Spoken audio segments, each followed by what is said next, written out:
Hi guys, मैं बनवारी सिंह। आपका स्वागत है मेरे चैनल स्टडी अड्डा 350 पर। दोस्तों, चैनल सब्सक्राइब नहीं किया है तो चैनल को सब्सक्राइब कर लीजिए। जो लोग पहली बार वीडियो को देख रहे हैं वो बेल आइकन प्रेस भी कर लें ताकि मैं और कोई वीडियो डालूं आप तक नोटिफिकेशन पहुंच सके। धन्यवाद। आज हम मैथ का सांख्यिकी चैप्टर लेके चलेंगे, यानी इसे बोले हैं DI यानी डाटा इंटरप्रिटेशन। तो देखिएगा, एग्ज़ाम में से एक डायग्राम से मिनिमम 3 या 4 क्वेश्चन एग्ज़ाम में पूछे जाते हैं और ये बहुत सिंपल होता है समझ में आ जाए तो। देखिएगा, ये सर्किल जो है ये डिग्री में कितना होता है, 360 डिग्री होता है, और परसेंट में कितना होता है, परसेंट में 100% होता है। तो ये वाला डायग्राम जो है इसमें कुल छात्र कितने हैं, 8550, और उत्तीर्ण छात्र कितने हैं, 5700। यानी 8550 लोगों ने एडमिशन लिया और 5700 लोग हुए पास। कि भाई ये सेक्शन बने हुए हैं ABCDEFG, यानी इसमें इतने ने एडमिशन लिया, 22 ने, इसमें 15% ने, इसमें 10% ने, इसमें 17% ने, और इसमें ए में 18% हुए, यानी 22% ने एडमिशन लिया और 18% पास हुए। ऐसे करके हैं। तो पहला क्वेश्चन पूछ रहा है कि भाई स्कूल ए में उत्तीर्ण हुए छात्रों और कुल छात्रों का अनुपात क्या होगा। तो देखिएगा, यहाँ से हम निकाल लेंगे, पहले तो इसका रेशियो निकाल लेंगे। भाई टोटल थे 8550 और पास कितने हुए, 5700। तो इनका हम देखो पास ऊपर लिख लिया और टोटल हमने नीचे लिख लिए। इनको काटा तो 2 बार ऊपर कट गया और 3 बार नीचे कट गया। कि 3 थे कुल, 3 में से 2 पास हुए हैं, तो पास का रेशियो 2 है और कुल का 3 है। तो अब निकाल लेंगे हम कि ए में उत्तीर्ण हुए छात्रों, तो ए में देखिए एडमिशन कितने लिया, 22% ने, और यहाँ ए में कुल कितने बच्चों ने एडमिशन लिया, 3 ने। तो 3 की गुणा हम किस में कर देंगे, टोटल वाले यानी 22 में। और पास कितने हुए हैं, पास हुए हैं कुल छात्र 18%, और यहाँ रेशियो है 2, तो 2 की 18 में हो जाएगी। तो देखिएगा, पास का 18 गुणा 2, क्योंकि 18 पास हुए हैं परसेंट में, और रेशियो तो वो है ही है, और टोटल 22 और गुणा 3, 22 गुणा 3, इसको काट लिया हमने। 2 से ये 11 बार कट गया, 3 से ये 6 बार कट गया, तो 6/11 अनुपात। तो यही है हमारा कुल स्कूल ए में उत्तीर्ण हुए छात्र और कुल छात्रों में। तो उत्तीर्ण हुए 6 और कुल कितने थे, 11। तो ये क्वेश्चन था, ये आ गया हमारा आंसर। अगला क्वेश्चन, स्कूल B+C में उत्तीर्ण होने वाले छात्रों की संख्या दोनों स्कूलों के कुल छात्रों का कितना प्रतिशत है। तो देखिएगा, B+C में उत्तीर्ण कितने बच्चे हुए हैं, तो B और C में देखिए 17% और 13%, तो 17 और 13 कितना हो गया, 30% हो गया, यानी 30% पास हुआ। तो देखिएगा 30 लिख लिए ऊपर, और कुल कितने हैं B और C में, 15 और 10 25%, तो 25% लिख लिए नीचे। अब पास का 2 और कुल का 3, तो पास वाले का ऊपर लिख लिया 2 और कुल का 3 नीचे। इनको काट पीट कर लेंगे, देखो 3 ढाई 30, और 5 से काटेंगे ये, तो 5 दूनी 10 और 5 25, या 25% निकालने के लिए गुणा में 100, 25 से 100 को काट देते हैं, 2500 का 100, और 4 ढाई 40, 40 दूनी 80, यानी 80% हो गया। अब आपके लिए हम अगला क्वेश्चन लेके चल रहे हैं। देखिएगा, अगला क्वेश्चन, ये इस डायग्राम दे रखा है और ये अब परसेंट की जगह डिग्री में दे रखा है। तो डिग्री में हमने बताया है 360 डिग्री होता है। कितना डिग्री होता है, 360 डिग्री होता है। तो यहाँ कह रहा है कि यहाँ पर एक परिवार का विभिन्न मदों पर खर्च दिखाया गया है और उनकी मासिक बचत 8000 रुपये है। यानी खर्च काट कूट के बचत कितने की कर लेता है, 8000 की। तो देखिए, बचत 60 डिग्री है, शिक्षा पर 30%, अन्न पर 45 डिग्री, भोजन पर 120 डिग्री, और घर पर 105 डिग्री। और बचत कितनी कर रहा है, 60 डिग्री की। तो ये पूरा 360 का है और 60 की बचत कर रहा है, तो खर्च कितना कर रहा है, 360 भी पता है। खर्च 360 कर रहा है, 300 कर रहा है, और बचत 60 की कर रहा है। अब पहला क्वेश्चन क्या पूछ रहा है, देखिएगा, बचत ज्ञात करो कि शिक्षा पर कितना खर्च किया गया, यानी ज्ञात करो कि शिक्षा पर कितना खर्च किया गया। तो पहले तो यहाँ से निकाल लेते हैं कि भाई बचत जो थी कितनी है 60 डिग्री, और 60 डिग्री की वैल्यू कितनी दे रखी है 8000 दे रखी है। कितनी है 8000 दे रखी है। तो हम यहाँ से 1 डिग्री की वैल्यू निकाल लेंगे।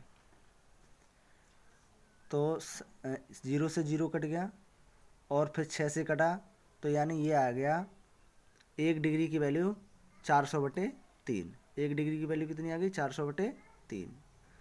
अब शिक्षा पर देख लेंगे, शिक्षा पर कितना खर्च कर रहा है 30 डिग्री। तो 1 डिग्री की वैल्यू 400/3 है, तो 30 की कितनी होगी 30 की गुणा हो जाएगी, गुणा 30। तो 3 ढाई 30 और 400 ढाई 4000, यानी शिक्षा पर कितना खर्च हुआ है 4000 रुपये। अगला क्वेश्चन कह रहा है कि भोजन पर खर्च और कुल बचत का अनुपात बताइए। तो देखिएगा भोजन पर कितना खर्च हुआ है 120 डिग्री और कुल बचत कितनी है 60 डिग्री। तो 60 एकम 60, 60 दूनी 120, 2:1 आ गया। फिर अगला क्वेश्चन कह रहा है कि महीने में परिवार द्वारा किया गया कुल खर्च क्या होगा। तो देखिएगा 60 डिग्री बचा रहा है 360 में से, तो 300 डिग्री खर्च कर रहा है, और 1 डिग्री की वैल्यू 400/3 है, तो 300 की कितनी हो जाएगी गुणा कर देंगे। देखो 360 में से 60 बचा रहा है, तो खर्च कितना हो रहा है 300 डिग्री, तो खर्च हो रहा है 300 डिग्री। 300 की गुणा कर दी हमने 400/3 में, 3 एकम 3, तो आगे 100, और 400 की 100 की गुणा कर देंगे तो कितना हो गया 4000। यानी महीने में परिवार द्वारा किया गया खर्च कितना है 40,000 रुपये है, और बचत कितनी कर रहा है 8000। तो यानी उसकी आमदनी क्या आय क्या है 48,000 है। अगला क्वेश्चन पूछा है हमसे, ज्ञात करो कि भोजन पर घर से कितना ज़्यादा खर्च किया गया। तो देखिएगा भोजन पर, देखो भोजन पे 120 और घर पे 105, तो कितना ज़्यादा किया गया 15 डिग्री। 1 डिग्री की वैल्यू 400/3 है ये, तो 15 कितनी हो जाएगी 3 पंजे 15 और 520, यानी कितना आ गया 2000। ठीक है, फिर अगला क्वेश्चन हम लेके चल रहे हैं आपके लिए। अगला क्वेश्चन देखिएगा, कंपनी का विभिन्न खर्च दिखाया है इस डायग्राम में। देखिए अन्न पर 4%, रॉयल्टी पे 15%, विज्ञापन पर 15%, जिल्द पे 18%, प्रिंटिंग पे 35% और पेपर खर्च 10%। अब हमने पहले बता दिया है कि भाई डिग्री में बोलेगा तो 360 डिग्री होता है पूरा, और परसेंट में बोलेगा तो 100% होता है, और 100% बराबर 360 डिग्री हो गया। 0 से 0 कट जाएगा तो 10% बराबर कितना हो गया 36 डिग्री हो गया। अगर 1% की वैल्यू निकालेंगे तो 0 हटाएंगे, यहाँ पॉइंट लग जाएगा 3.6 डिग्री हो जाएगा, ऐसे करके। तो हमसे पूछ रहा है पहला क्वेश्चन कि पेपर खर्च का मध्य कोण क्या है। तो पेपर खर्च का मध्य कोण देख लेते हैं। तो 100% की वैल्यू 360, तो यहाँ से 0 से 0 ख़त्म कर देंगे तो 10% की वैल्यू 36 या 1% की वैल्यू 3.6। तो हमसे पूछा है पेपर खर्च, तो पेपर खर्च कितना है 10%, तो 10% की वैल्यू कितनी आ गई 36 डिग्री आ गई।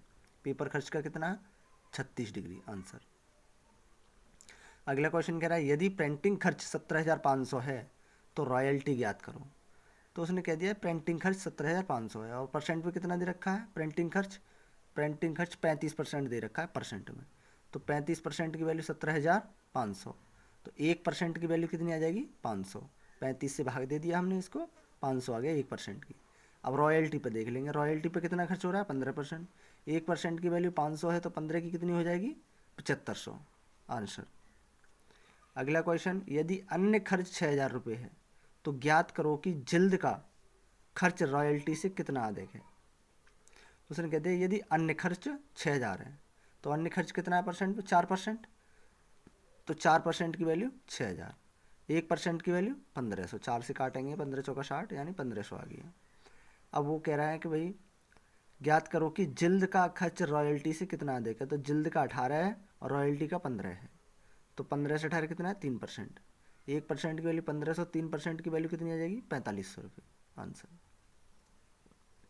अगला क्वेश्चन पूछ रहा है प्रिंटिंग खर्च का मध्य कोण जिल्द के कोण से कितना अधिक है।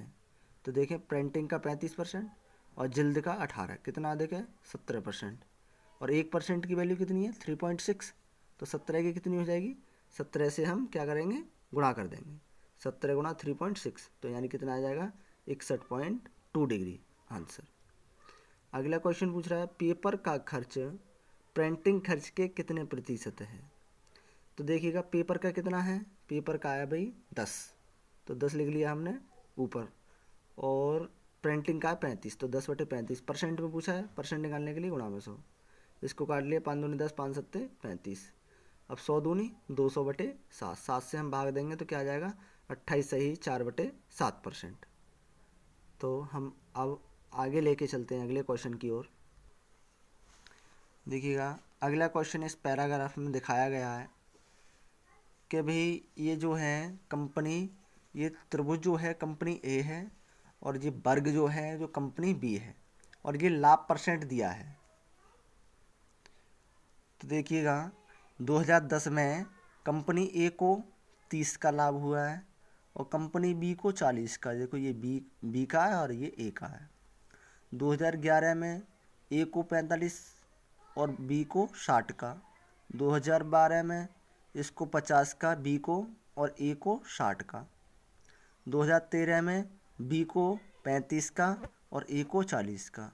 2014 में ए को 25 का और बी को 30 का। 2015 में बी को 20 का और ए को 40 का।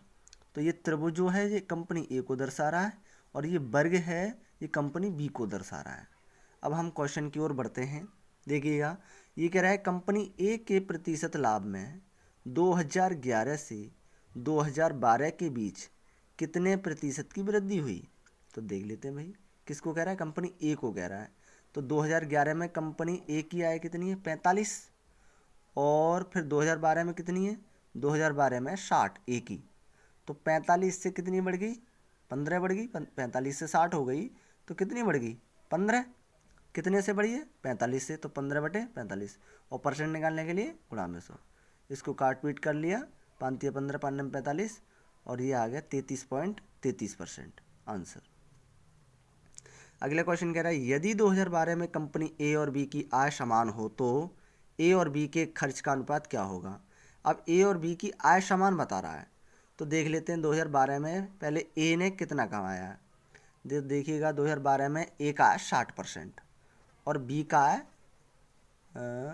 बी का कितना है, हाँ बी का है 50%।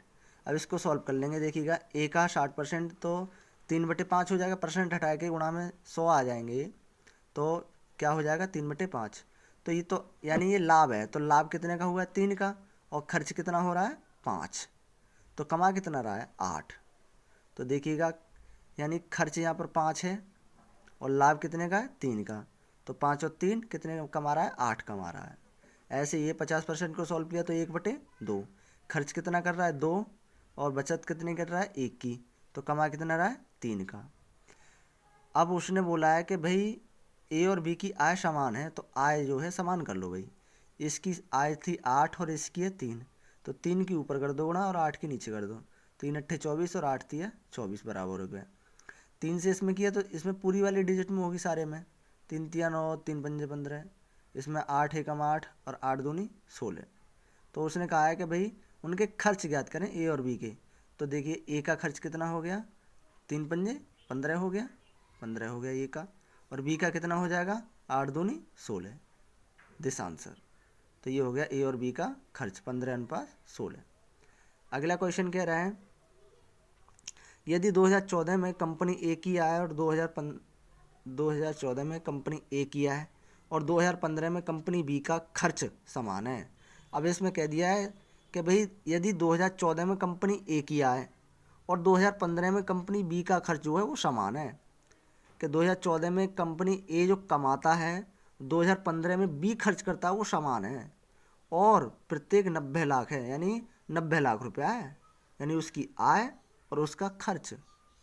यदि 2015 में बी की आय और 2014 में ए के खर्च का अंतर ज्ञात करना है। ओके, तो देख लेते हैं भाई ए का 2014 में कितना परसेंट हुआ 25% को सॉल्व कर लेंगे 1/4 और बी का 20% 2015 में तो 1/5। तो हमने रखते हैं, देखो ए का 2014 में खर्च है 4, लाभ है 1 का और आय कितनी हो गई 5। तो देखिएगा 4 और 1 5, यानी 5 कमा रहा है। बी का देखिएगा खर्च कितना है 5 का और वो भी 1 बचा रहा है, तो कमा कितना रहा है 6। अब उसने कह दिया कि भाई ए का तो लाभ 2014 में और बी का खर्च समान है, तो ऑलरेडी देखो समान आ गया। अगर समान नहीं होता तो हमें करना पड़ता ये, तो समान है तो कोई दिक्कत नहीं। और उसने कहा प्रत्येक 90 लाख रुपए है, तो 5 यूनिट यानी बराबर आ रहा है, तो 5 यूनिट की वैल्यू 90 है, तो 1 यूनिट की वैल्यू 18 है।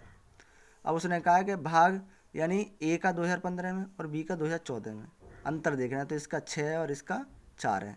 देखिएगा तो इसकी आय जो है वो 6 है बी की, और इसका 2014 में खर्च कितना है 4। तो 6 और 4 में कितने का अंतर है, 2 यूनिट का। 1 यूनिट की वैल्यू 18 है, तो 2 यूनिट की कितनी होगी, 36 लाख रुपये। दैट्स ऑल, ये आंसर हो गया। अगला क्वेश्चन कह रहा है कि 2011 में कंपनी बी का खर्च उसकी आय का कितने प्रतिशत है। ओके, कोई दिक्कत नहीं। देखो 2014 में बी का खर्च 60% है, लाभ तो 3 लाभ हो गया और 5 ही हो गया, यानी सॉल्व कर लेंगे 3/5। अब देखिएगा 5 खर्च कर रहा है, 3 बचा रहा है, कितने कमा रहा है 8। तो देखिएगा अब उसने कह रहा है कि बी का खर्च ज्ञात करना है, तो खर्च कितना है 5, कितने से 8 से, और परसेंट निकालने के लिए 1/100। इसको हम काट पीट कर लेंगे तो कितना आ जाएगा 66 सही 1/2%।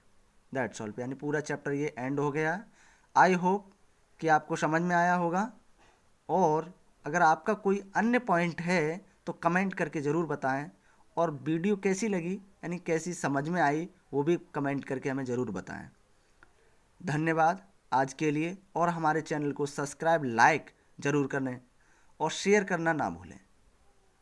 ज़्यादा से ज़्यादा शेयर करेंगे तो हमारा मनोबल और बढ़ेगा, हम और अच्छी अच्छी वीडियो अपलोड करेंगे और आपके लिए सिखाएंगे। धन्यवाद।